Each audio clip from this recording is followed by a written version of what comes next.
시어머니가 그 여자를 보는 순간 떨리는 목소리로 말했습니다. 수진아, 내가 왔구나. 수진, 40년 전 교통사고로 죽은 신우이의 이름. 그런데 그 이름을 부르는 대상은 일주일 전 우리 집에 들어온 가정부였습니다. 심장이 얼어붙었습니다. 설마 저 여자가? 안녕하세요, 여러분. 오늘은 한명문가에 숨겨진 40년의 비밀 이야기를 들려드리려고 합니다. 이 이야기가 마음에 드신다면 구독과 좋아요 부탁드립니다. 그리고 어디서 이 이야기를 듣고 계신지 댓글로 남겨주세요. 여러분의 응원이 더 좋은 이야기를 만드는 힘이 됩니다. 그럼 지금부터 이야기를 시작하겠습니다. 저는 박윤희, 올해 63입니다. 거울 속 제 얼굴을 볼 때마다 여전히 믿기지 않습니다. 세월이 이렇게 빨리 흘러갔다는 게 주름이 패이긴 했지만 아직도 단정합니다. 고급 한복을 차려입고 진주 목걸이를 두르고 우아하게 미소 짓는 제 모습, 우성그룹 장남 이정훈의 부인, 이 저택의 안주인, 40년입니다. 제가 이 집 며느리로 들어온 지 정확히 40년째입니다. 긴 세월이었습니다. 까다로운 시어머니를 모시고 무뚝뚝한 남편을 내조하고 아들을 명문대에 보내고 며느리를 맞이하기까지 한 번도 흐트러짐 없이 한 번도 실수 없이 완벽한 며느리로 살아왔습니다. 그날도 여느 때와 다름없는 아침이었습니다. 아침 7시 저는 시어머니께 문안을 드리러 2층 침실로 향했습니다. 계단을 오르는 제 발걸음은 익숙하고 우아했습니다. 40년 동안 하루도 빠짐없이 오른 이 계단. 한 걸음 한 걸음에 제 인생의 무게가 배어 있었습니다. 침실 문을 조심스럽게 열었습니다. 88세의 시어머니 정순자 여사는 침대에 반쯤 기대어 창밖만 바라보고 계셨습니다. 요즘 들어 부쩍 기력이 약해지신 게 눈에 보였습니다. 한때는 강철 같던 분이셨는데 이제는 바람만 불어도 쓰러질 것 같은 나약한 노인이 되셨습니다. 어머님, 주무셨어요? 저는 시어머니 곁에 앉아 손을 잡았습니다. 얇디 얇은 손, 붉어진 핏줄이 선명한 손등. 한때는 이 손이 무서웠습니다. 명문가의 까다로운 시어머니, 단 한 번의 실수도 용납하지 않으셨던 분. 하지만 이제는 그저 나약한 노인의 손일 뿐이었습니다. 윤희야, 내가 얼마나 더 살 수 있을까? 가슴이 철렁 내려앉았습니다. 요즘 들어 시어머니는 자꾸만 이런 말씀을 하셨습니다. 죽음을 예감하시는 듯한 그런 말들을. 무슨 말씀을 그렇게 하세요? 아직 정정하세요. 아니야. 나도 알아. 내 몸이니까. 윤희야, 너 40년 동안 고생 많았다. 시어머니의 목소리가 떨렸습니다. 평생 감정을 드러내지 않으시던 분이 오늘따라 이렇게 약해 보이셨습니다. 아닙니다, 어머님. 저는 이 집 며느리로 행복했습니다. 거짓말은 아니었습니다. 힘들기도 했지만 저는 이 자리가 좋았습니다. 명문가의 안주인, 사람들이 부러워하는 이 자리, 제가 40년 동안 온 힘을 다해 지켜온 이 자리가 그때였습니다. 노크 소리와 함께 문이 열렸습니다. 일주일 전에 새로 들어온 가정부 이영자였습니다. 60대 초반으로 보이는 그녀는 수수한 옷차림에 평범한 얼굴이었습니다. 손에는 시어머니의 아침 식사를 담은 쟁반을 들고 있었습니다. 어머님, 아침 드세요. 영자는 능숙하게 침대 옆 테이블에 쟁반을 놓았습니다. 그런데 이상했습니다. 처음 면접을 볼 때부터 느꼈던 그 묘한 느낌. 영자를 볼 때마다 뭔가 낯익은 기분이 들었습니다. 어디선가 본 것 같은, 아니, 정확히는 누군가를 닮은 것 같은. 영자는 시어머니를 부축해 일으키고 죽을 한술 떠서 입에 넣어드렸습니다. 그 손길이 너무나 자연스럽고 정성스러웠습니다. 마치 오랜 세월 이 일을 해온 사람처럼. 더 놀라운 건 시어머니의 반응이었습니다. 평소에는 까다로워서 먹기 싫다고 고집 부리실 때가 많으신데 영자가 떠먹여 드릴 때는 순한 양처럼 고분고분 다 드셨습니다. 어머님, 제가 모실 테니 영자 씨는 아래층 정리 좀 해주세요.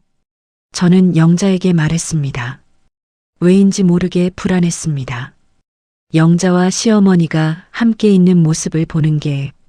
영자는 고개를 끄덕이고 조용히 방을 나갔습니다.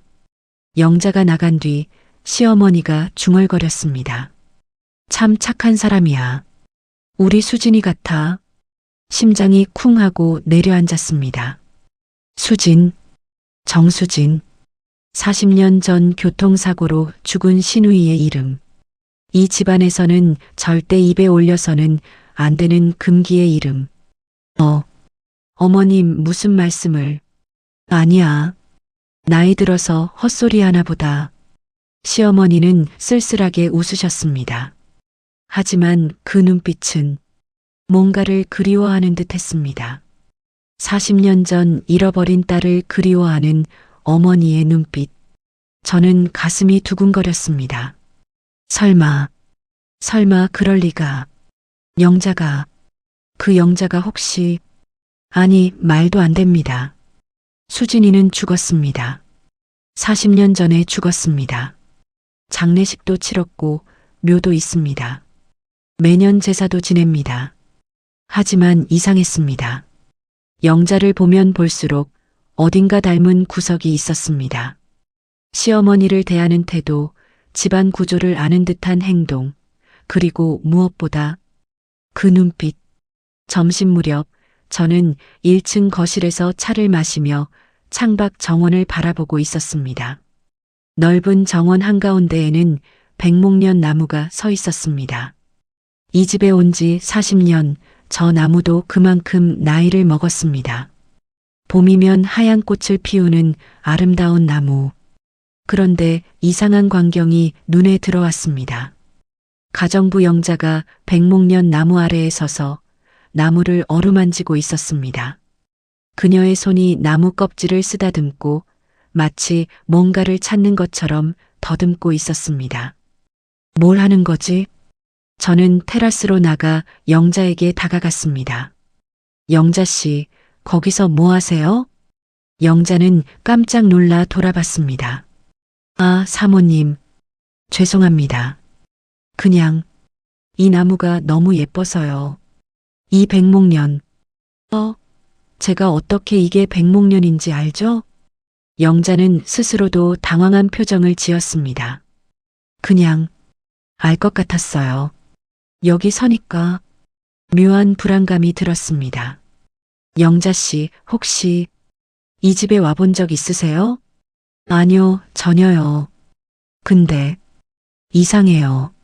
처음 온 곳인데 왠지 낯설지가 않아요. 특히 이 나무 아래 뭔가 묻혀 있는 것 같은 느낌이 들어요. 심장이 얼어붙었습니다. 묻혀 있는 것. 저는 압니다. 저 나무 아래 무엇이 묻혀 있는지.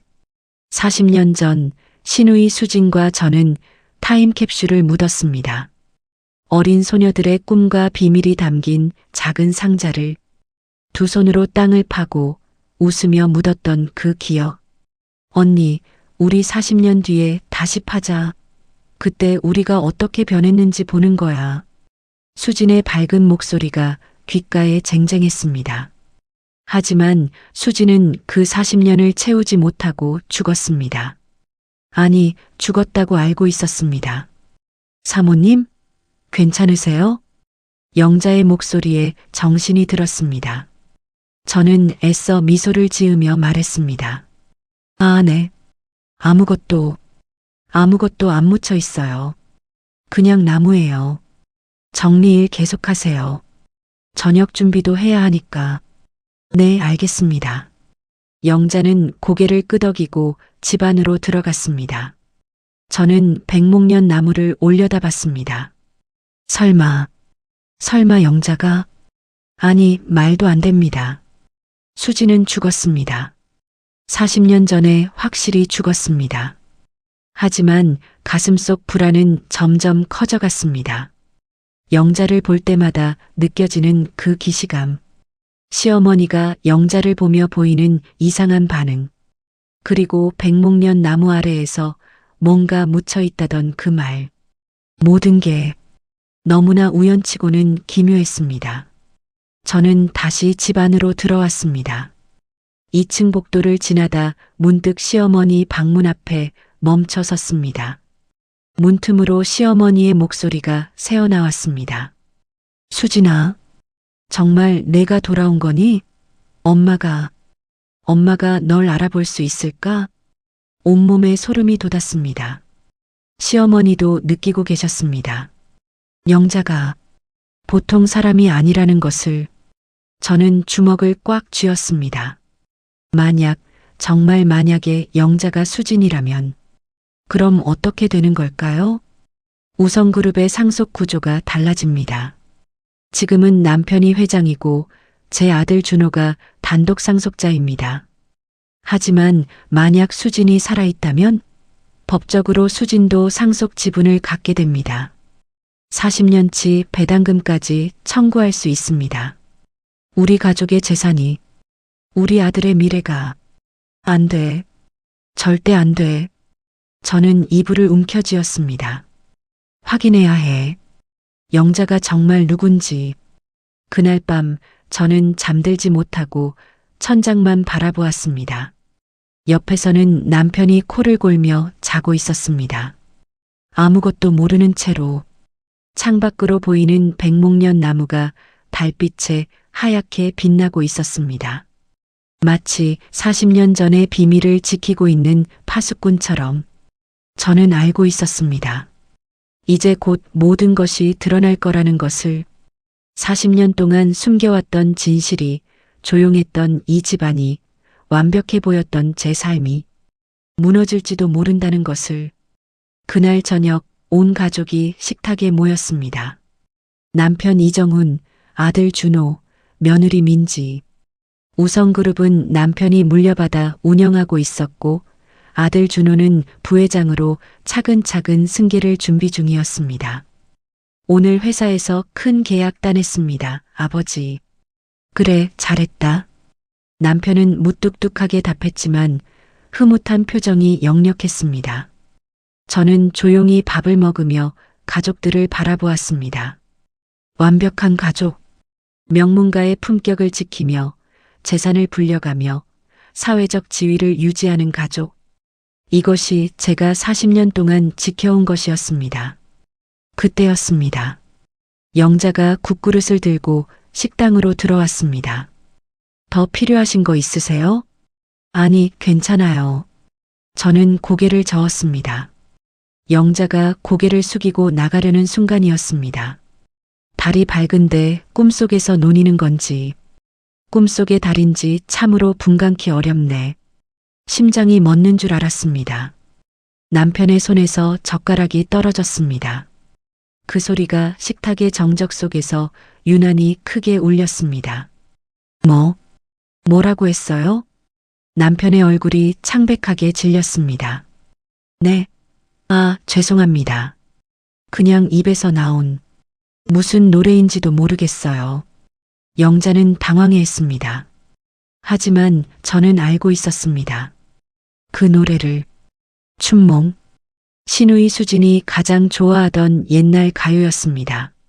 수진은 밥 먹을 때도 청소할 때도 늘 그 노래를 흥얼거렸습니다. 이 집안 사람이라면 누구나 기억하는 수진의 노래. 남편도 기억하는 모양이었습니다. 그의 손이 떨리고 있었습니다. 당신, 혹시? 남편이 떨리는 목소리로 물으려던 찰나였습니다. 으악! 2층 시어머니 방에서 비명소리가 들렸습니다. 우리는 모두 2층으로 뛰어 올라갔습니다. 시어머니가 침대에서 떨어져 바닥에 쓰러져 계셨습니다. 어머님, 저는 시어머니를 부축했습니다. 몸이 차갑고 축축했습니다. 식은땀이 흥건했습니다. 119 불러. 그때 영자가 뛰어들어왔습니다. 비켜주세요. 영자는 우리를 밀치고 시어머니께 다가갔습니다. 그리고 능숙하게 맥을 짚었습니다. 마치 의료 훈련을 받은 사람처럼 시어머니를 침대에 눕히고 다리를 들어 올렸습니다. 혈압이 떨어지셨어요. 다리를 높게 하고 영자는 시어머니 이마에 땀을 닦으며 속삭였습니다. 괜찮으세요? 제가 여기 있어요. 그 목소리가 시어머니를 안정시키는 것 같았습니다. 시어머니의 거친 숨소리가 점점 진정되었습니다. 그리고 그 순간 시어머니가 희미하게 중얼거렸습니다. 수진아, 내가 왔구나. 시어머니의 손이 영자의 손을 꼭 잡았습니다. 저는 그 광경을 보며 온몸이 얼어붙었습니다. 아니야. 이건 119 구급대가 도착했고 시어머니는 병원으로 옮겨졌습니다. 다행히 큰 이상은 없었습니다. 단지 혈압이 급격히 떨어져 쇼크가 온 것뿐이었습니다. 하지만 저는 불안했습니다.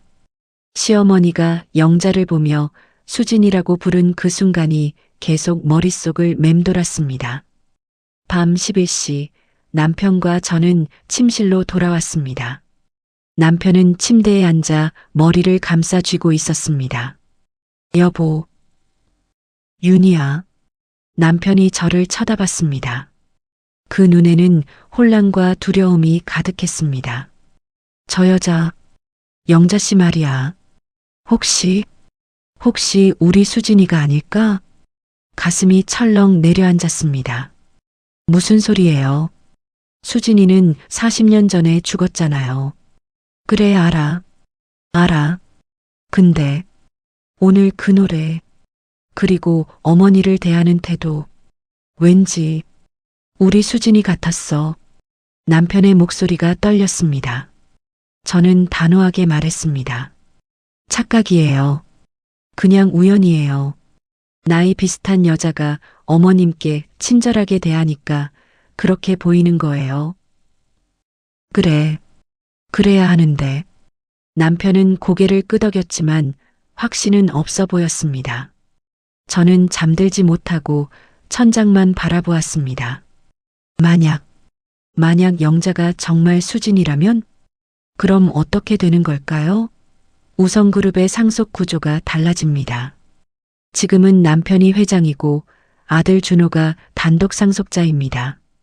하지만 만약 수진이 살아있다면 법적으로 수진도 상속 지분을 가지게 됩니다. 40년치 배당금까지 청구할 수 있습니다. 우리 가족의 재산이, 우리 아들의 미래가 안 돼. 절대 안 돼. 저는 이불을 움켜쥐었습니다. 확인해야 해. 영자가 누군지. 다음 날 아침 저는 영자의 방으로 갔습니다. 작은 다락방. 가정부가 쓰는 좁은 공간이었습니다. 영자는 아래층에서 청소 중이었습니다. 저는 재빨리 방 안을 뒤졌습니다. 서랍 속, 옷장 속, 침대 밑, 낡은 옷가지들, 몇 권 안 되는 책, 그리고 작은 수첩 하나. 저는 수첩을 펼쳤습니다. 삐뚤빼뚤한 글씨로 적혀 있었습니다. 나는 누구인가? 나는 어디서 왔는가? 기억이 나지 않는다. 1985년 4월 15일 병원에서 깨어났을 때 아무것도 기억나지 않았다. 손이 떨렸습니다. 1985년 4월 15일. 바로 수진이 교통사고를 당한 날입니다. 저는 계속 읽어 내려갔습니다. 의사 선생님은 기억상실증이라고 했다. 머리를 심하게 다쳐서 과거 기억이 사라졌다고. 내 이름도 가족도 아무것도 모른다. 간호사 선생님이 지어준 이름이 이영자다. 무연고자. 갈 곳 없는 사람. 수첩이 손에서 떨어졌습니다. 진짜였어. 진짜 수진이었어. 머리가 복잡했습니다. 어떻게 해야 하죠? 이 사실을 알려야 하나요? 아니면 숨겨야 하나요? 사모님? 깜짝 놀라 뒤돌아보니 영자가 서 있었습니다. 제 방에서 뭐 하세요? 영자의 눈빛이 차가워졌습니다. 아니. 청소 상태를 확인하러. 거짓말 마세요. 영자가 다가와 바닥에 떨어진 수첩을 집어들었습니다. 제 수첩을 보셨군요. 제가 누군지 궁금하셨나 봐요. 영자가 쓸쓸하게 웃었습니다. 저도 모릅니다. 제가 누군지 40년 동안 기억을 잃고 살았어요. 제 진짜 이름도 가족도 모르는 채로. 근데 이상해요. 이 집에 오니까 뭔가 그리운 거예요. 제가 여기 와본 적도 없는데. 영자의 눈에 눈물이 맺혔습니다. 사모님, 저 혹시 이 집과 관련이 있나요? 제가 기억을 잃기 전에. 그 순간 저는 선택해야 했습니다. 진실을 말할 것인가? 아니면 거짓말을 할 것인가? 아니에요. 저는 냉정하게 말했습니다. 영자 씨는 이 집과 아무 관련 없어요. 그냥 우연히 면접 보고 들어온 가정부일 뿐이에요. 영자의 얼굴에 실망이 스쳤습니다. 그렇군요. 영자 씨, 과거에 집착하지 마세요. 지금 현재를 사는 게 더 중요해요. 저는 돌아서서 방을 나왔습니다. 복도를 걸으며 가슴이 두근거렸습니다. 내가 뭘 한 거지? 저는 신우이에게 거짓말을 했습니다. 40년 만에 집으로 돌아온 신우이를. 아니, 저는 그녀가 신우이라는 확증도 없습니다. 그냥 의심일 뿐입니다. 맞아. 확증이 없어. DNA 검사라도 해봐야. 하지만 검사를 하면 만약 양성으로 나오면 그럼 끝입니다. 모든 게 끝납니다. 그날 밤 저는 잠들지 못하고 뒤척였습니다. 새벽 3시 목이 말라 부엌으로 내려갔습니다. 그런데 불이 켜져 있었습니다. 부엌 안을 들여다보니 영자가 앉아서 차를 마시고 있었습니다. 영자 씨? 잠이 안 와서요. 저도요. 저는 망설이다 영자 맞은편에 앉았습니다. 침묵이 흘렀습니다. 사모님, 제가 너무 주제넘은 질문 드려도 될까요? 뭔데요? 사모님, 혹시 잠에 있으세요? 오늘 낮에 어르신 방 정리하다가 사진을 봤거든요.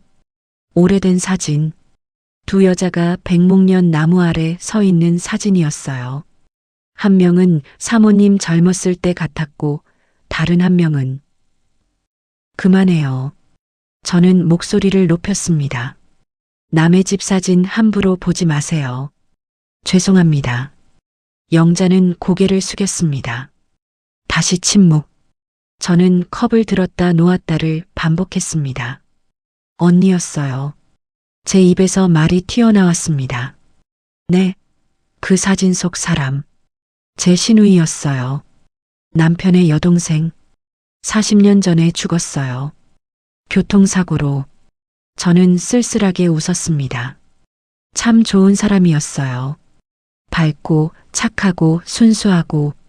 제 눈에서 눈물이 흘렀습니다. 이게 무슨 눈물인지 저도 모르겠습니다. 그리움인지 죄책감인지.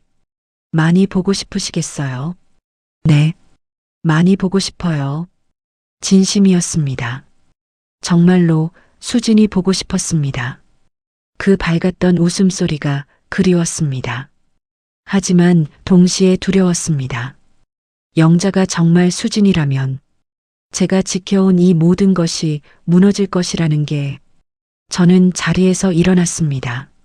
일찍 주무세요, 영자 씨. 네, 사모님도요.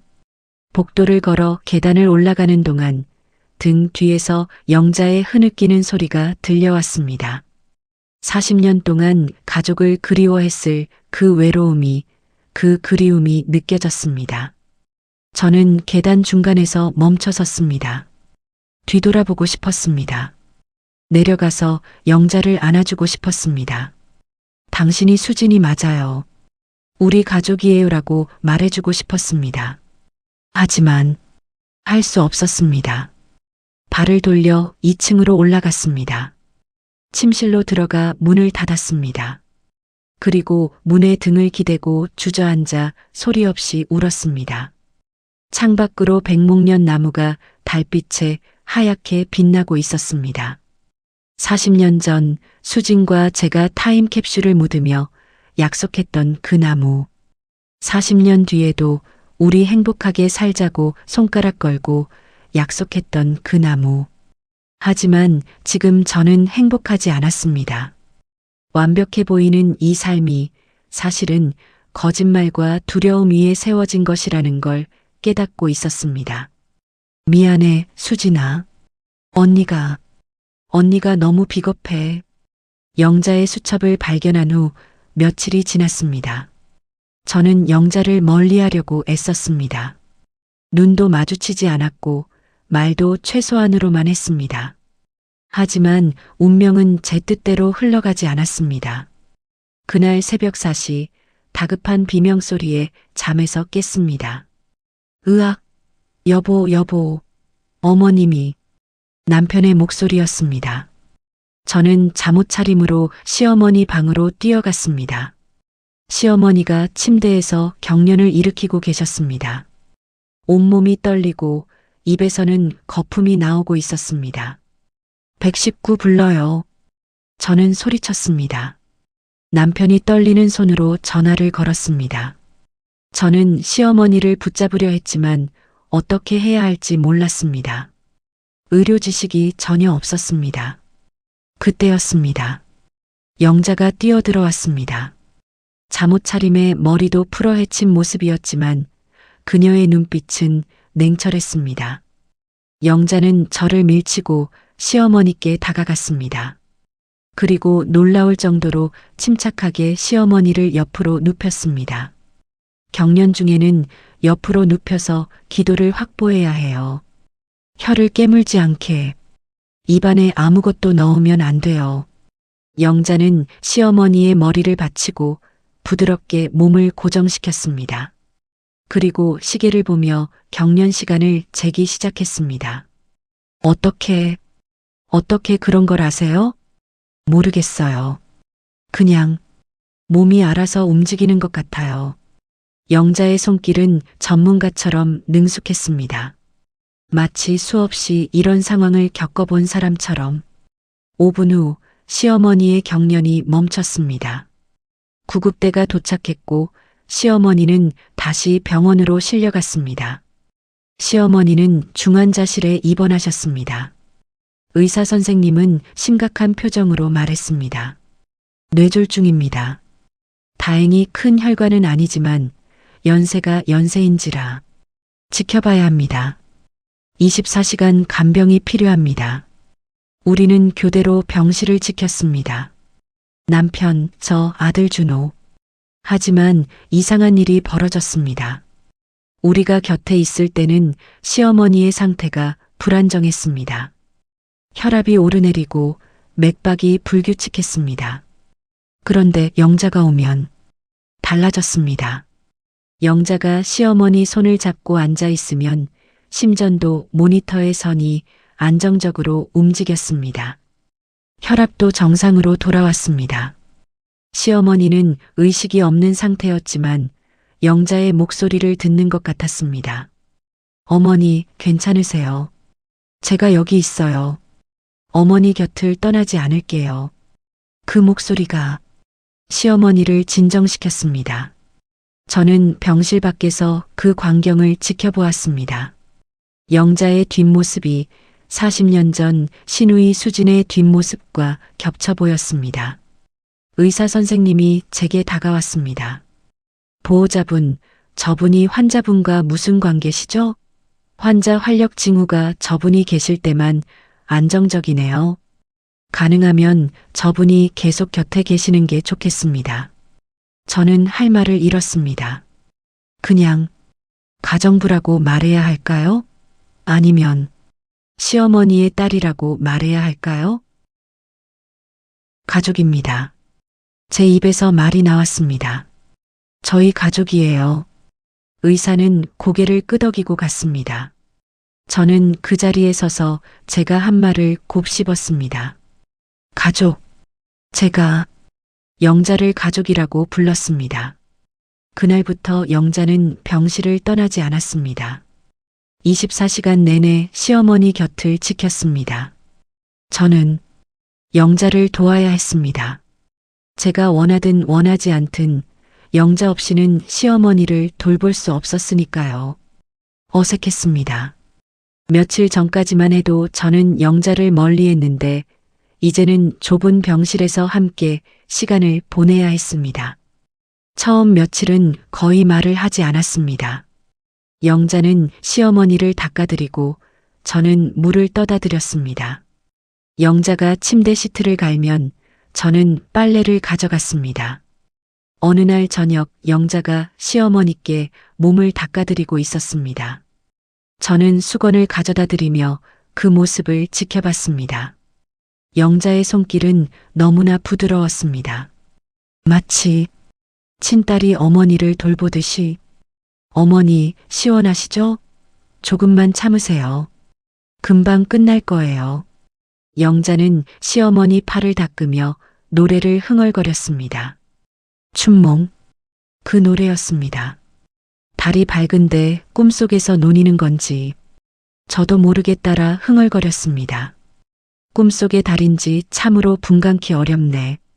영자가 놀라 저를 쳐다봤습니다. 사모님도 이 노래 아세요? 네. 옛날에 좋아하던 노래예요. 거짓말은 아니었습니다. 수진이 좋아했으니까 저도 덩달아 좋아하게 됐었으니까 저도 왜인지 이 노래가 좋아요. 가사도 잘 모르는데 멜로디가 자꾸 떠올라요. 영자가 다시 노래를 흥얼거렸습니다. 저도 함께 불렀습니다. 좁은 병실 안에 두 여자의 목소리가 조용히 울려 퍼졌습니다. 그 순간만큼은 우리가 적이 아닌 것 같았습니다. 일주일이 지났습니다.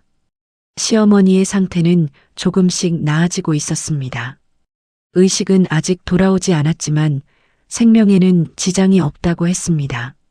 그 일주일 동안 저는 영자와 많은 시간을 함께 보냈습니다. 그리고 영자를 알아가기 시작했습니다. 영자는 새벽 5시에 일어났습니다. 시어머니 얼굴을 닦아드리고 침대 시트를 확인하고 창문을 열어 환기를 시켰습니다. 그리고 병실 구석에서 간단한 스트레칭을 했습니다. 몸이 굳으면 안 되거든요. 환자를 돌보려면 건강해야죠. 영자는 밝게 웃으며 말했습니다. 60대의 나이에도 불구하고 그녀는 지치지 않았습니다. 점심시간이 되면 영자는 병원 식당에서 사온 도시락을 시어머니 침대 옆에서 먹었습니다. 같이 드실래요, 사모님?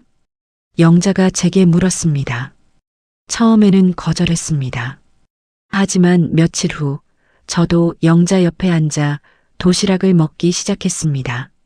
사모님, 음식 남기지 마세요. 몸 상하세요. 영자는 제 도시락에 반찬을 더 얹어주었습니다.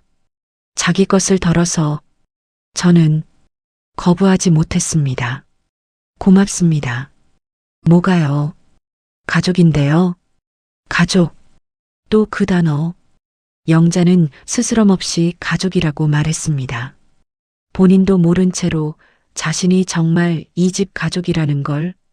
어느 날 밤 저는 영자가 병실 소파에서 자는 모습을 봤습니다.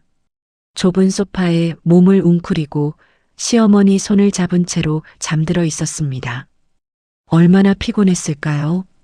며칠 동안 제대로 누워 자지도 못했을 텐데.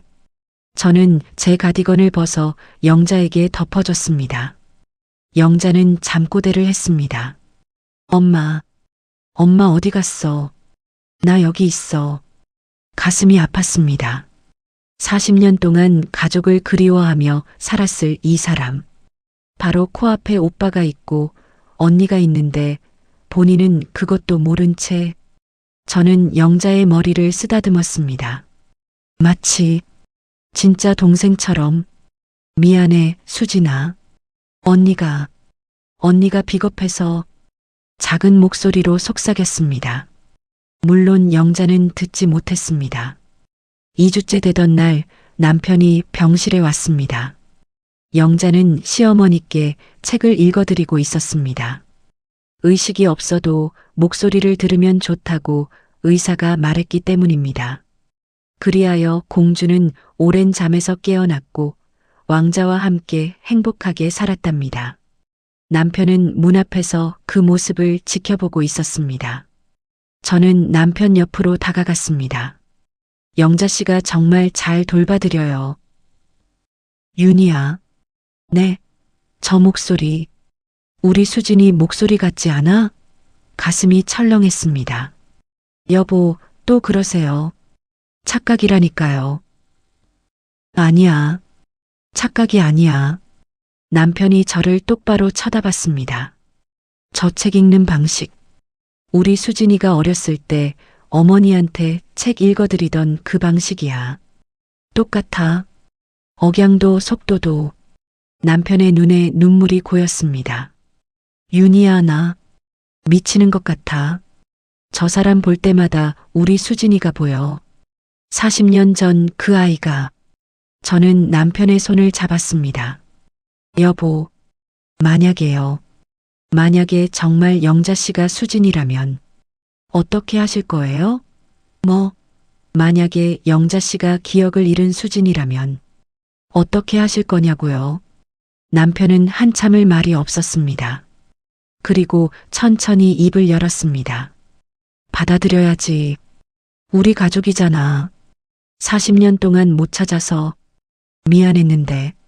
남편의 목소리가 떨렸습니다. 근데 윤희야, 왜 그런 질문을 해? 혹시 뭔가 알고 있어? 저는 고개를 저었습니다. 아니에요. 그냥 만약에 하는 얘기예요. 하지만 제 손은 떨리고 있었습니다. 남편도 눈치채기 시작했습니다. 영자가 누군지. 그날 밤 저는 병원 옥상으로 올라갔습니다. 복잡한 머리를 식히고 싶었습니다. 차가운 바람이 얼굴을 스쳤습니다. 어떻게 해야 하지?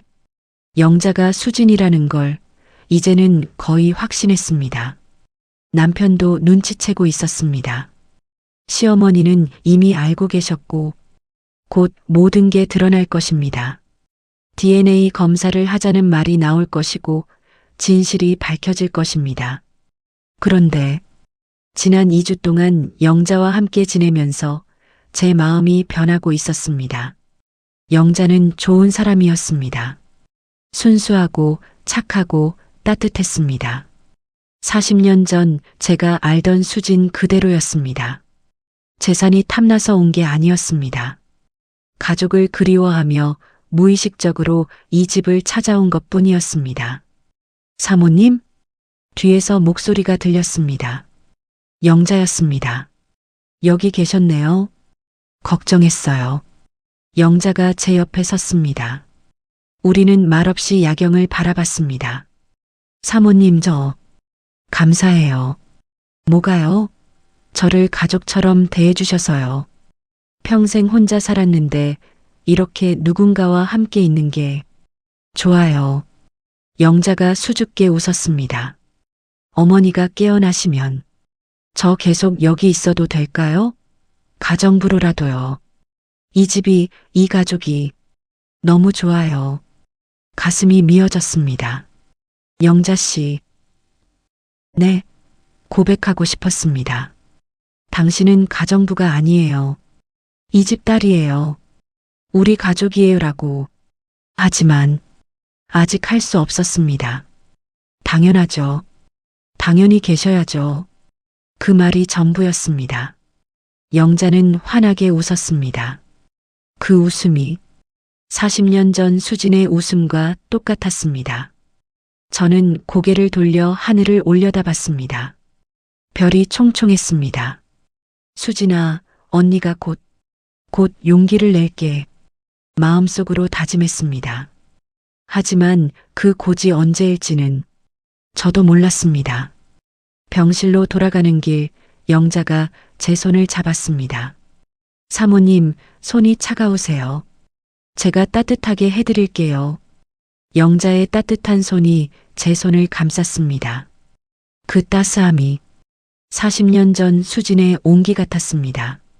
저는 눈물을 참았습니다. 그리고 생각했습니다. 이제 더 이상 숨길 수 없을지도 모른다. 곧 모든 게 드러날 거다. 하지만 이상하게도 그게 두렵지만은 않았습니다. 어쩌면 안도감 같은 것도 느껴졌습니다. 진실이 밝혀지는 것. 그것이 무섭기도 했지만 동시에 해방될 수 있을 것 같았습니다. 이 거짓말과 불안에서 시어머니의 각성 3주째 되던 날 기적이 일어났습니다. 시어머니가 눈을 뜨셨습니다. 새벽 6시 저는 병실에서 의자에 앉아 졸고 있었습니다. 영자는 시어머니 곁에서 손을 잡고 책을 읽어드리고 있었습니다. 의식이 돌아오지 않아도 계속 읽어드렸습니다. 3주 동안 매일 그때였습니다. 수진아. 영자가 깜짝 놀라 책을 떨어뜨렸습니다. 저도 벌떡 일어났습니다. 시어머니의 눈이 떠져 있었습니다. 희미하지만 분명히 떠져 있었습니다. 어머님, 정신 드세요? 내 새끼, 수진이. 시어머니의 손이 영자의 손을 꽉 잡았습니다. 그리고 영자의 얼굴을 빤히 쳐다보셨습니다. 어르신, 정신 차리세요. 제가 영자예요, 가정부. 아니야. 넌 수진이야. 내 딸 수진이. 시어머니의 목소리는 약했지만 확신에 차 있었습니다. 40년을 찾았어. 내 새끼. 시어머니의 눈에서 눈물이 주르륵 흘러내렸습니다. 내 왼쪽 팔. 여기. 시어머니가 떨리는 손으로 영자의 왼팔 팔꿈치 안쪽을 가리켰습니다. 화상 흉터. 5살 때 엄마가 실수로 끓는 물을 쏟아서 영자가 얼어붙었습니다. 저도 숨이 멎었습니다. 영자는 떨리는 손으로 소매를 걷어 올렸습니다. 그리고 거기에 있었습니다. 손바닥만 한 크기의 오래된 화상 흉터가. 이게 어떻게. 영자의 목소리가 떨렸습니다. 저는 어릴 때부터 이 흉터가 있었어요. 어떻게 생긴 건지 몰랐는데. 어떻게 아세요? 내가 그렇게 만들었으니까. 미안해, 수진아. 엄마가 미안해. 시어머니는 영자의 팔을 끌어당겨 그 흉터에 입을 맞췄습니다. 40년 동안의 죄책감이, 그리움이, 모든 감정이 그 한 번의 입맞춤에 담겨 있었습니다.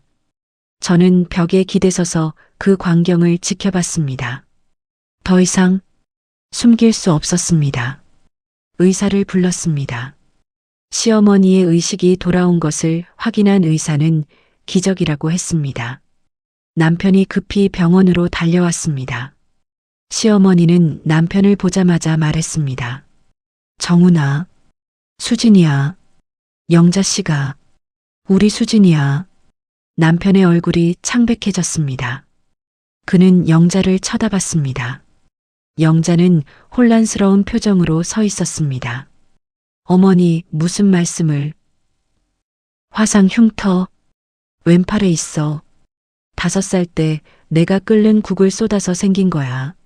세상에 똑같은 흉터가 어디 있겠어. 남편은 영자에게 다가갔습니다. 영자 씨, 아니 혹시 팔 좀 보여주실 수 있나요? 영자는 망설이다 다시 소매를 걷어 올렸습니다. 남편이 그 흉터를 보는 순간 그의 다리에 힘이 풀려 주저앉았습니다. 수진아, 정말 수진이구나. 남편이 울먹이기 시작했습니다. 65세 남자가 대기업 회장이 어린아이처럼 울었습니다. 40년 만이야. 내 동생, 내 수진이. 영자는 점점 더 혼란스러워했습니다. 저는 정말 모르겠어요. 제가 누구인지. 하지만 이 흉터는 어릴 때부터 있었어요. 저는 조용히 말했습니다. DNA 검사를 해봐야 해요. 모두가 저를 쳐다봤습니다. 확실하게 하려면 과학적으로 증명해야죠. 어머님, 남편분, 그리고 영자 씨. 세 분의 DNA 검사를. 남편이 고개를 끄덕였습니다. 그래. 윤희 말이 맞아. 확실하게 해야지. 그날 오후 검사가 진행됐습니다. 간단한 구강세포 채취였습니다. 결과는 3일 후에 나온다고 했습니다. 가장 긴 3일이 시작됐습니다.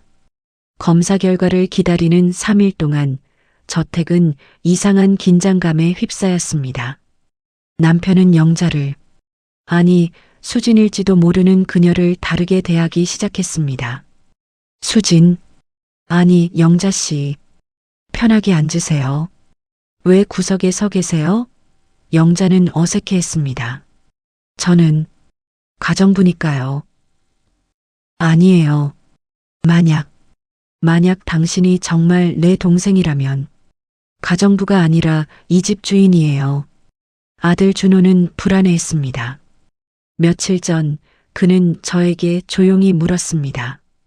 엄마, 만약 영자 씨가 정말 고모라면 상속은 어떻게 되는 거예요? 준호야. 아니, 궁금해서요. 법적으로는. 그건 나중 문제야. 지금은 진실을 확인하는 게 먼저지.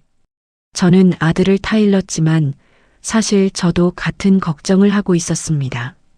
영자는 가장 혼란스러워했습니다. 어느 날 저녁 영자가 제게 물었습니다. 사모님, 제가 정말 이 집 딸일까요? 글쎄요. 검사 결과가 나와야 알겠죠. 무서워요. 만약 제가 정말 수진이라면 40년 동안 제 인생은 뭐였을까요? 잃어버린 40년. 영자의 눈에 눈물이 고였습니다.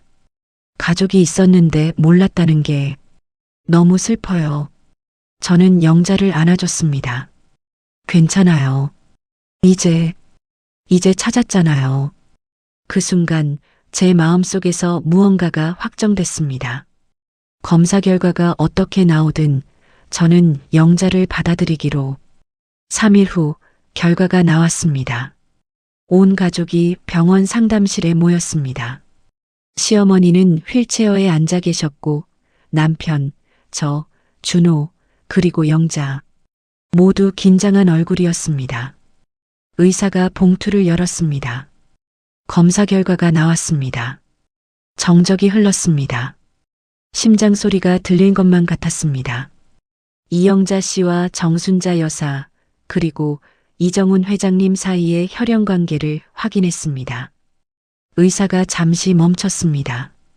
그 짧은 침묵이 영원처럼 느껴졌습니다. 모자 관계 일치율 99.99%, 남매 관계 일치율 99.98%. 이영자 씨는 정순자 여사의 친딸이자 이정훈 회장님의 친동생이 맞습니다. 세상이 멈춘 것 같았습니다. 시어머니가 휠체어에서 일어나려고 했습니다. 남편이 부축했습니다. 시어머니는 비틀거리며 영자에게 다가가 그녀를 껴안았습니다. 수진아, 우리 수진이 정말 내가 맞구나. 남편도 다가가 영자를, 아니 수진을 안았습니다. 미안해, 수진아. 오빠가 못 찾아서 미안해. 40년 동안 혼자 고생하게 해서. 수진은 두 사람에게 안긴 채 멍하니 서 있었습니다. 그리고 천천히, 아주 천천히 울기 시작했습니다. 저한테 가족이 있었던 거예요? 정말로? 그럼 당연하지. 넌 우리 딸이야. 우리 수진이야. 수진의 울음소리가 점점 커졌습니다. 40년 동안 참았던 외로움이, 그리움이, 모든 감정이 터져 나왔습니다. 저는 그 광경을 조금 떨어진 곳에서 지켜봤습니다. 가슴이 복잡했습니다. 기쁨, 안도, 그리고 두려움. 준호가 제 옆으로 다가왔습니다. 엄마, 이제 이제 어떻게 되는 거예요? 저는 아들을 쳐다봤습니다. 그의 얼굴에도 불안이 가득했습니다. 모르겠다. 하지만 받아들여야지. 수진이가 돌아왔어. 그날 밤 시어머니는 모두를 병실로 불렀습니다. 남편, 준호, 그리고 수진. 시어머니는 침대에 기대 앉아 말했습니다. 내가 다 말해줘야 할 것 같구나. 40년 전 그날 무슨 일이 있었는지 우리는 모두 숨을 죽이고 들었습니다. 1985년 4월 15일. 그날은 비가 억수같이 쏟아지는 날이었어. 수진이 내가 유치원에서 돌아와서 배고프다고 했지. 엄마가 서둘러 국을 끓였어. 시어머니의 목소리가 떨렸습니다. 근데 내가 엄마 다리에 매달리는 바람에 균형을 잃었어. 끓는 국이 내 팔에 쏟아졌지. 넌 너무 아파서 울었고. 수진이 무의식적으로 자기 팔의 흉터를 만졌습니다. 엄마가 당황해서 얼음물에 내 팔을 담갔어. 그리고 병원에 데려가려고 준비하는 사이에 내가 사라졌어. 현관문이 열려 있었고 너는 어디에도 없었어. 그래. 너희 아버지도 출장 중이었지. 나 혼자였어. 경찰을 불렀지만 수진이를 찾지 못했어. CCTV도 없던 시절이었고 그날 밤 큰 비가 와서 모든 흔적이 지워졌어. 시어머니가 눈물을 흘렸습니다. 3개월 동안 미친 듯이 찾았어. 전단지를 붙이고 TV에도 나갔어. 하지만 아무 소식이 없었어. 그러다 한강에서 아이 옷이 발견됐어. 제 옷이요? 비슷한 옷이었어. 경찰은 그게 내 옷일 거라고 했어. 아마 강에 빠진 것 같다고. 그래서 우리는 넌 죽은 줄 알았어. 수진이 숨을 크게 들이마셨습니다. 하지만 전 살아 있었어요. 병원에서 깨어났어요. 1985년 4월 15일. 머리를 심하게 다친 상태로 기억이 하나도 없이. 어떻게 된 거니? 모르겠어요. 제 수첩에 적어둔 건 한 아저씨가 저를 발견해서 병원에 데려다 줬다는 것 뿐이에요. 그 아저씨가 누군지도 몰라요. 병원비를 내고 사라지셨대요. 40년 전의 미스터리. 수지는 어떻게 집에서 사라졌고 누가 그녀를 병원에 데려다 줬을까? 그 모든 것은 영원히 밝혀지지 않을 수도 있었습니다. 하지만 중요한 건 수진이 살아 돌아왔다는 것. 그것만으로도 충분했습니다. 그날 밤 저는 혼자 복도를 거닐었습니다. 복잡한 심정이었습니다. 수진이 돌아온 것은 기쁜 일이었습니다. 정말로 40년 만에 가족이 재회했으니까요. 하지만 동시에 두려웠습니다. 이제 모든 것이 바뀔 것입니다. 회사 지분, 재산 상속, 가족 내 위계, 모든 것이. 그리고 무엇보다 제가 숨겼던 사실, 영자가 수진이라는 걸 먼저 알았으면서도 숨겼다는 사실. 그게 들통나면 어떻게 될까요?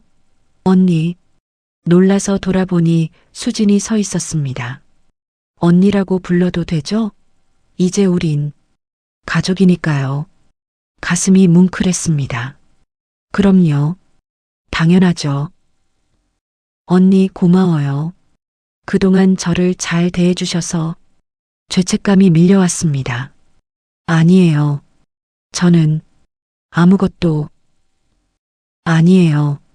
언니는 처음엔 경계했지만 나중엔 잘해주셨어요. 가디건도 덮어주시고 함께 노래도 부르고. 그게 다 기억나요. 수진이 제 손을 잡았습니다. 이제 우리 진짜 가족 되는 거죠? 저는 고개를 끄덕였습니다. 하지만 마음 한구석에서는 알고 있었습니다. 아직 폭풍이 오지 않았다는 것을, 진짜 갈등은 지금부터라는 것을, 그리고 그 폭풍의 중심에 제가 서게 될 것이라는 것을. DNA 검사 결과가 나온 다음 날 남편은 변호사를 불렀습니다. 김 변호사, 우성그룹의 모든 법적 문제를 처리하는 사람이었습니다. 저택 서재에 온 가족이 모였습니다. 시어머니는 휠체어에 앉아 계셨고 남편, 저, 준호, 며느리 민지, 그리고 수진, 이제는 영자가 아닌 수진이라고 불러야 할 그녀도 함께였습니다. 김 변호사가 서류 가방을 열며 말했습니다. 오늘 이렇게 모신 이유는 정수진 씨의 법적 지위와 재산 상속 문제를 정리하기 위해서입니다. 준호의 얼굴이 굳어졌습니다. 저도 긴장했습니다. 현재 우성그룹의 지분 구조를 보면 회장님이 60%, 부회장님 준호이 40%를 보유하고 계십니다. 그런데 정수진 씨가 생존해 있다는 사실이 확인되면서 법적으로 재산 재분배가 필요합니다. 어느 정도를 말씀하시는 건가요? 준호의 목소리가 떨렸습니다. 정수진 씨는 회장님의 친자녀입니다. 따라서 법정상속분은 회장님 자녀들 간에 균등 분할됩니다. 즉, 회장님 지분 60% 중 절반인 30%가 정수진 씨의 몫이 됩니다. 30%, 천문학적인 금액이었습니다. 우성그룹의 30% 지분이면 수천억 원이었습니다. 잠깐만요. 그럼 제 지분은요? 부회장님 지분 40%는 유지됩니다. 하지만 회장님께서 돌아가시면 그 60%를 남매가 나눠 가지게 되므로 결과적으로 정수진 씨 30%, 부회장님 30%씩 균등 분할됩니다. 준호의 얼굴이 창백해졌습니다. 지금까지는 혼자 100%를 상속받을 예정이었는데 이제는 절반으로 줄어든다는 뜻이었습니다.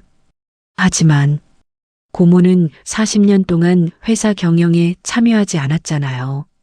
저는 20년 동안 회사를 위해 일했고 법적으로는 관계없습니다.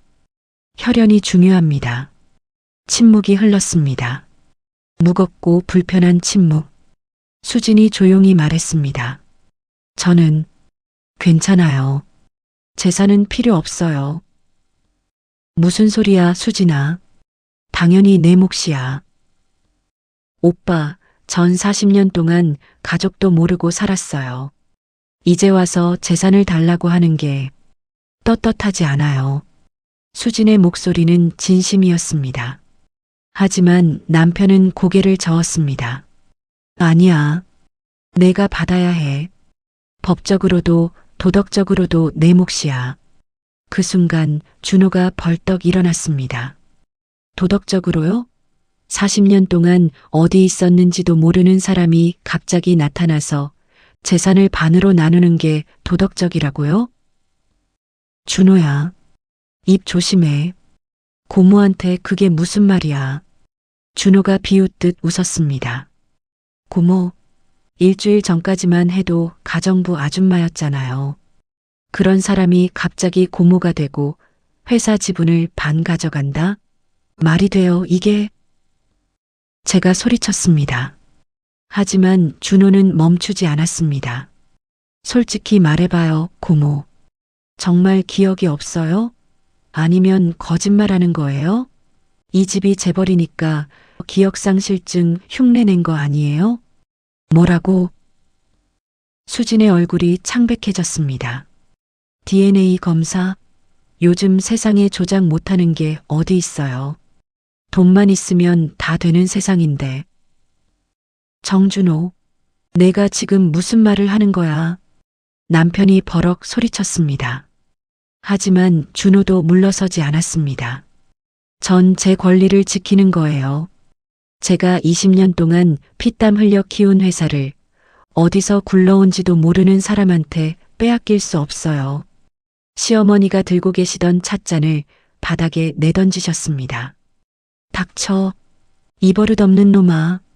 시어머니의 목소리는 떨렸지만 강했습니다. 수진이는 내 딸이야.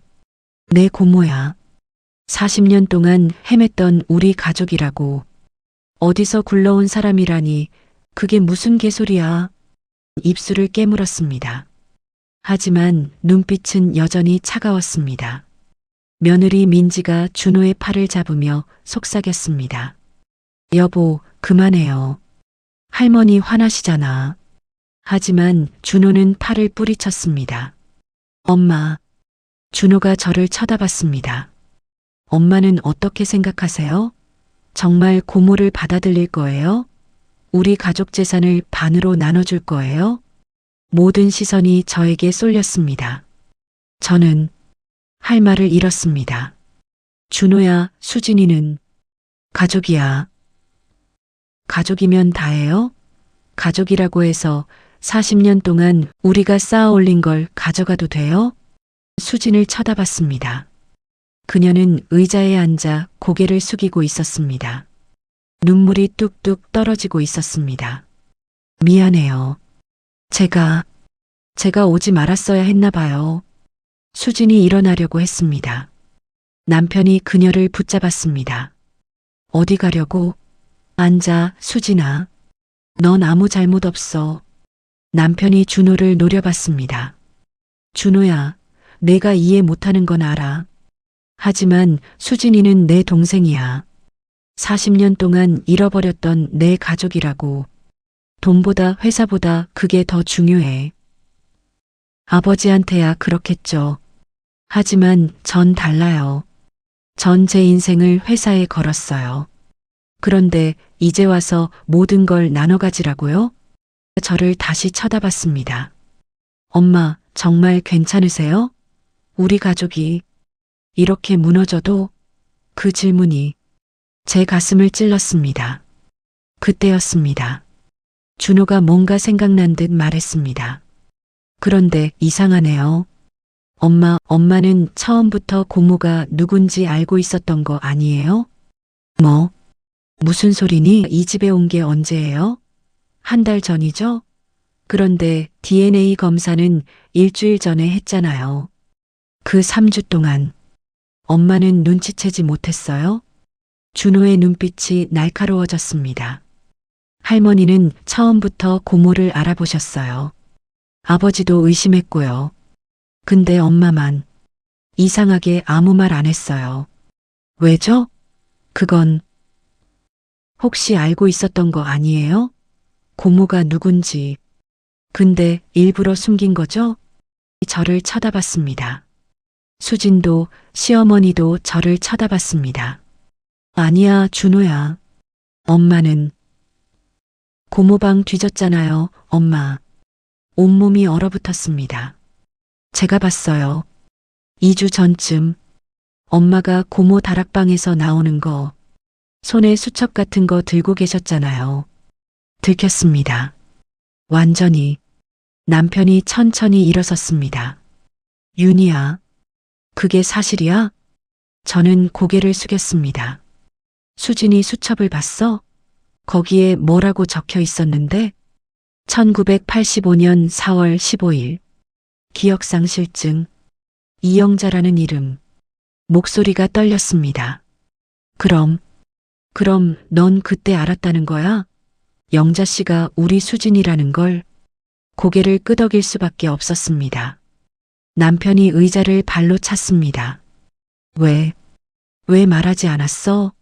왜 숨겼어? 여보, 내가 얼마나 괴로워했는데.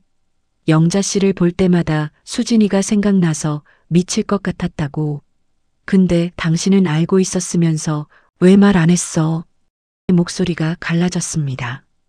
시어머니가 휠체어를 밀어 제게 다가왔습니다.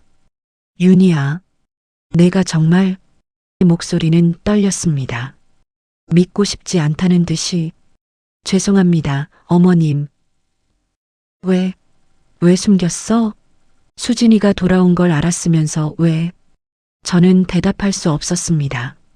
수진이 조용히 물었습니다. 언니, 저 때문이었어요? 제가 오면 가족이 힘들어질까봐? 눈에서 눈물이 흘렀습니다. 아니야, 수진아. 솔직히 말해주세요, 언니. 전 알고 싶어요. 왜 숨기셨는지. 모두가 저를 쳐다봤습니다. 판단하는 눈빛들. 비난하는 눈빛들. 저는 입을 열었습니다. 두려웠어요. 제 목소리가 떨렸습니다. 수진이가 돌아오면 모든 게 바뀔 것 같아서 우리 가족이, 우리 삶이. 그게 이유야? 그게 내 동생을 숨긴 이유라고? 그것만은 아니에요. 저는 눈물을 흘리며 말했습니다. 저는 40년 동안 이 집 며느리로 살았어요. 까다로운 시어머니 모시고 집안 명예 지키고 아들 키우고 한 번도 실수 없이 완벽하게. 그게 제 전부였어요. 그래서 수진이를 버린 거야? 버린 게 아니에요. 저는 소리쳤습니다. 사랑했어요. 수진이를 40년 전에도 지금도. 수진이는 제 진짜 동생 같았어요. 그 밝은 웃음, 순수한 마음. 전 수진이를 정말 좋아했어요. 눈물이 멈추지 않았습니다. 근데 수진이가 돌아오면 제 자리가 없어질 것 같았어요. 재산도, 가족 안에서의 위치도, 모든 게 흔들릴 것 같았어요. 언니, 미안해, 수진아. 언니가 너무 비겁했어. 저는 수진 앞에 무릎을 꿇었습니다. 용서해줘. 제발. 수진은 울고 있었습니다. 그녀가 떨리는 손으로 제 어깨를 잡았습니다.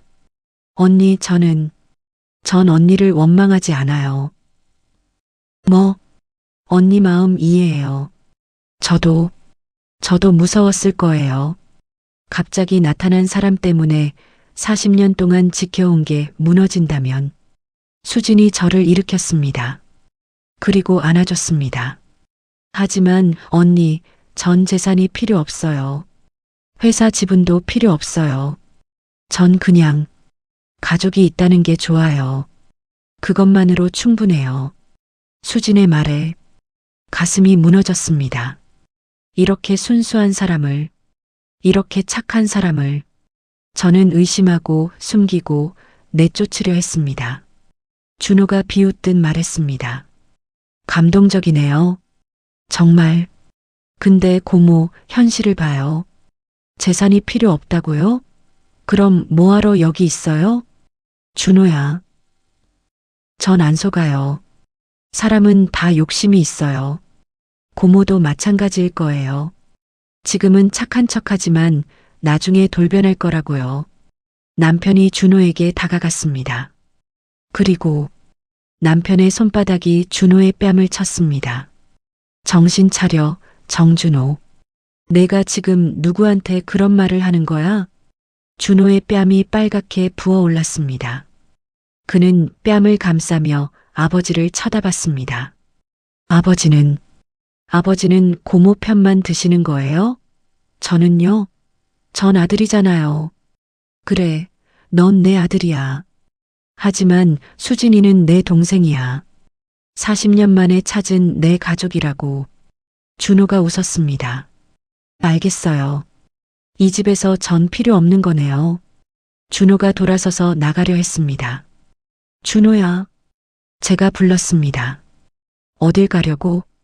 이 집에 있어봤자 전 거추장스러울 뿐이니까요. 준호야, 그러지 마. 엄마도 어차피 고모 편이잖아요. 아까 그렇게 무릎 꿇고 용서 빌었잖아요. 준호의 눈에 눈물이 고였습니다. 전 이 가족에서 외톨이에요. 아무도 제 편이 아니에요. 준호가 문을 박차고 나갔습니다. 며느리 민지가 황급히 뒤따라갔습니다. 서재에는 무거운 침묵만 남았습니다. 그날 밤 저는 준호 방으로 갔습니다. 문이 잠겨 있었습니다. 준호야, 엄마야. 문 열어. 대답이 없었습니다. 준호야, 제발. 이야기 좀 하자. 할 말 없어요, 엄마. 아들아, 엄마는 제 편이 아니에요. 오늘 확실히 알았어요. 가슴이 찢어지는 것 같았습니다. 준호야, 엄마는 내 편이야. 항상 내 편이었어. 거짓말. 엄마가 진짜 제 편이었으면 고모를 막았어야죠. 고모가 이 집에 오는 걸, 우리 재산을 나눠 가지는 걸. 준호야. 이제 됐어요, 엄마. 전 혼자 할 거예요. 아버지도 엄마도 고모도 필요 없어요. 저는 문에 이마를 대고 울었습니다. 제 아들이 제 곁을 떠나고 있었습니다. 복도 끝에서 수진이 서 있었습니다. 그녀도 울고 있었습니다. 언니, 제 잘못이에요. 제가 오지 말았어야 했어요. 아니야, 수진아. 내 잘못이 아니야. 저는 수진을 안았습니다. 이건 우리 가족이 풀어야 할 숙제야. 40년 동안 미뤄뒀던 그날 밤 우성가의 저택은 조용했지만 그 안에서는 가족이 산산조각 나고 있었습니다. 남편과 준호는 말을 하지 않았습니다. 준호는 저를 피했습니다. 수지는 죄책감에 시달렸습니다. 시어머니는 가슴 아파하셨습니다. 재회의 기쁨은 짧았고 갈등은 길었습니다. 저는 창밖 백목련 나무를 바라보며 생각했습니다. 어쩌면 40년 전 수진이 사라진 게 이 가족을 지켜준 것일지도 몰라. 수진이가 있었다면 우리는 진작에 이렇게 무너졌을지도. 잔인한 생각이었습니다. 하지만 부정할 수 없었습니다. 가족이란 게 이렇게 약한 것이었나요? 피보다 돈이 더 진한 것이었나요? 저는 답을 찾을 수 없었습니다.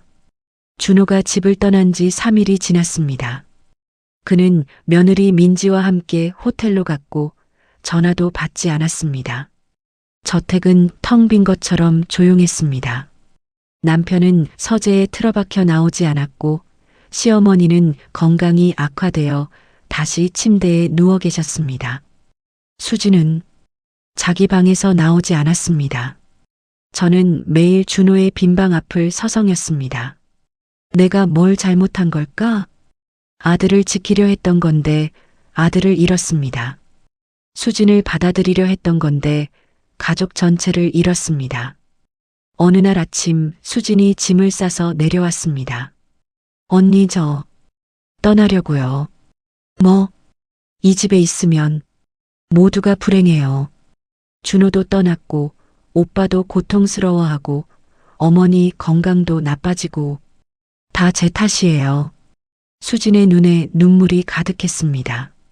전 40년 동안 혼자 살았어요. 또 혼자 살 수 있어요. 괜찮아요.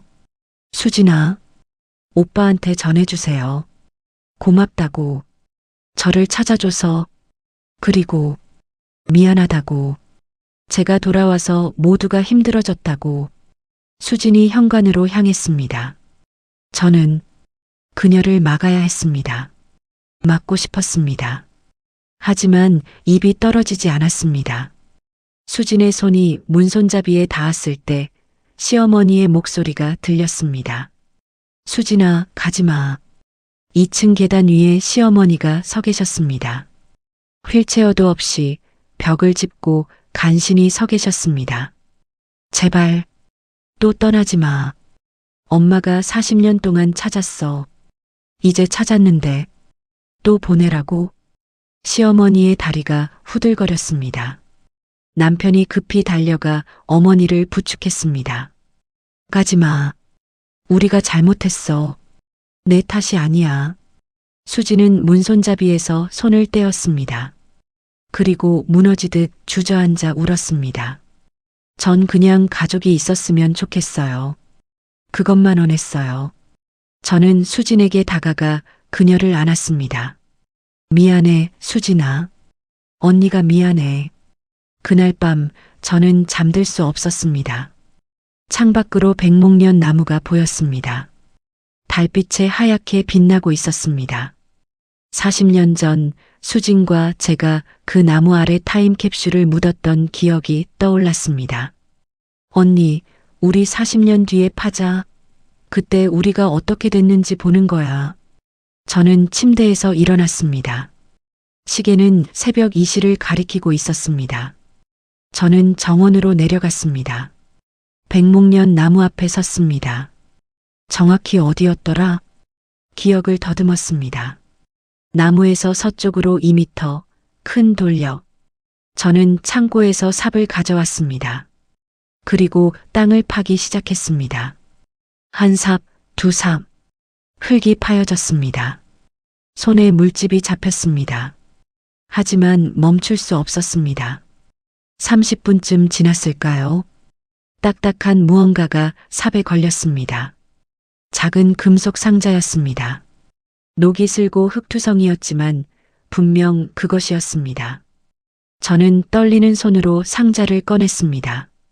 상자는 잠겨 있었습니다. 녹슨 자물쇠를 돌로 쳐서 부쉈습니다. 뚜껑을 열었습니다. 안에는 40년 전 우리의 보물들이 들어 있었습니다. 수진이 좋아하던 나비 모양 머리핀, 제가 아끼던 일기장, 함께 찍은 사진 한 장, 그리고 편지 2통. 저는 떨리는 손으로 편지를 꺼냈습니다. 하나는 수진의 글씨, 하나는 제 글씨였습니다. 먼저 수진의 편지를 펼쳤습니다. 어린아이의 삐뚤빼뚤한 글씨였습니다. 40년 뒤에 나에게, 안녕, 나는 5살 정수진이야. 지금 나는 언니랑 백목련 나무 아래에서 이 편지를 쓰고 있어. 나는 지금 정말 행복해. 언니가 있고, 오빠가 있고, 엄마 아빠가 있어. 우리 가족은 영원히 함께 할 거야. 언니한테 약속했어. 평생 함께 하자고. 절대 떨어지지 말자고. 40년 뒤에도 우리 식구가 모두 건강하고 행복했으면 좋겠어. 사랑해, 언니. 영원히. 1985년 3월 1일 정수진. 눈물이 편지 위로 떨어졌습니다. 글씨가 번졌습니다. 평생 함께하자. 우리는 약속했습니다. 40년 전 그 순수했던 시절에. 하지만 저는 그 약속을 지키지 못했습니다. 수진이 돌아왔을 때 받아들이지 않았습니다. 숨기고 의심하고 내쫓으려 했습니다.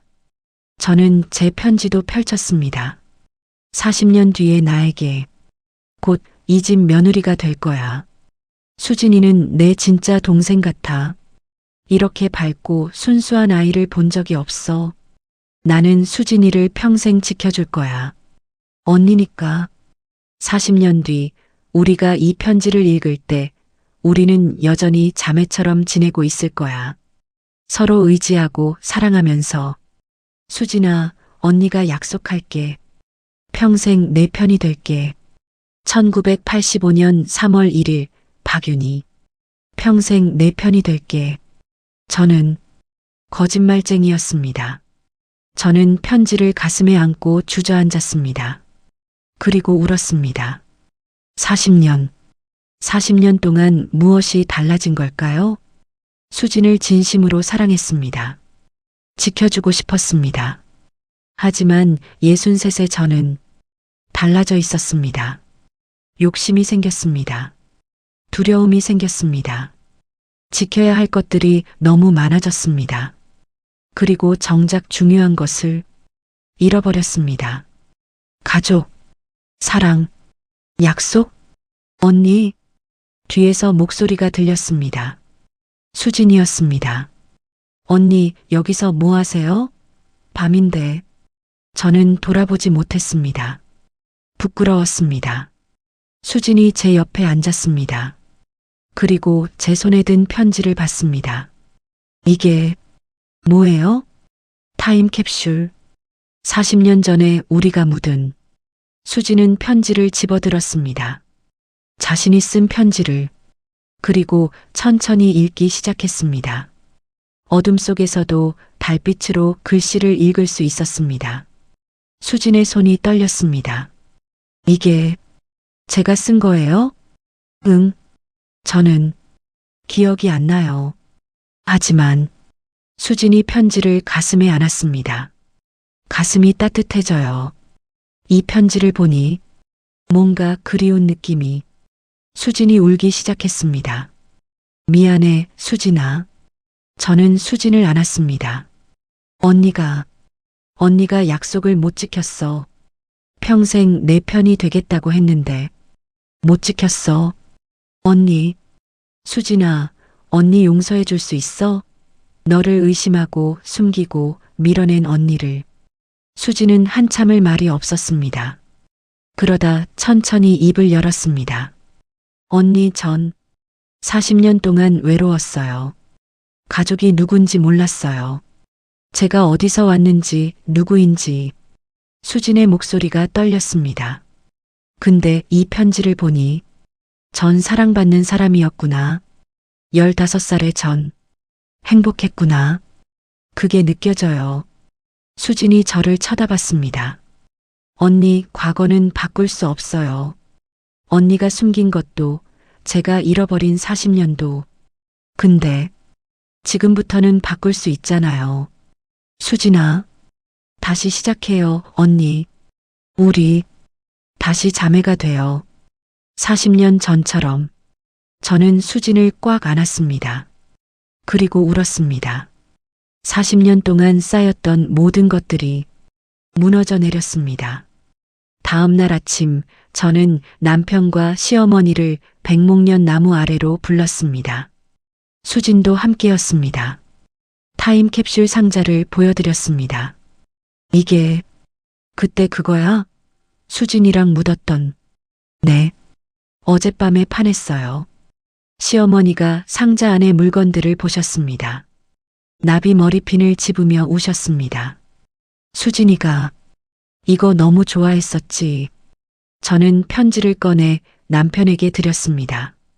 읽어보세요. 남편이 수진의 편지를 읽었습니다. 그의 눈에서 눈물이 흘렀습니다. 평생 함께하자. 우리 수진이가 이렇게 썼구나. 남편이 수진을 안았습니다. 미안해, 수진아. 40년 동안 혼자 있게 해서. 아니에요, 오빠. 이제 찾았잖아요. 그것만으로도 충분해요. 우리 넷은 백목련 나무 아래 앉아서 한참을 울었습니다. 40년의 아픔이, 그리움이, 후회가 모두 눈물로 흘러나왔습니다. 그리고 시어머니가 말씀하셨습니다. 우리 준호도 불러야지.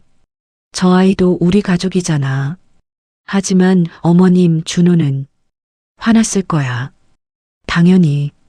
근데 가족이잖아. 화났다고 버릴 수는 없지. 남편이 고개를 끄덕였습니다. 어머니 말씀이 맞아. 내가 준호한테 가볼게. 여보, 내가 아들을 때렸어. 내가 사과해야지. 그로부터 1년이 지났습니다. 많은 것이 달라졌습니다.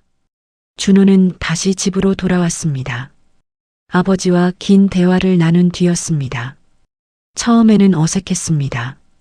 하지만 시간이 흐르며 조금씩 나아졌습니다. 회사 지분은 법대로 나눴습니다. 남편 30%, 준호 40%, 수진 30%. 처음에 수진은 거부했습니다.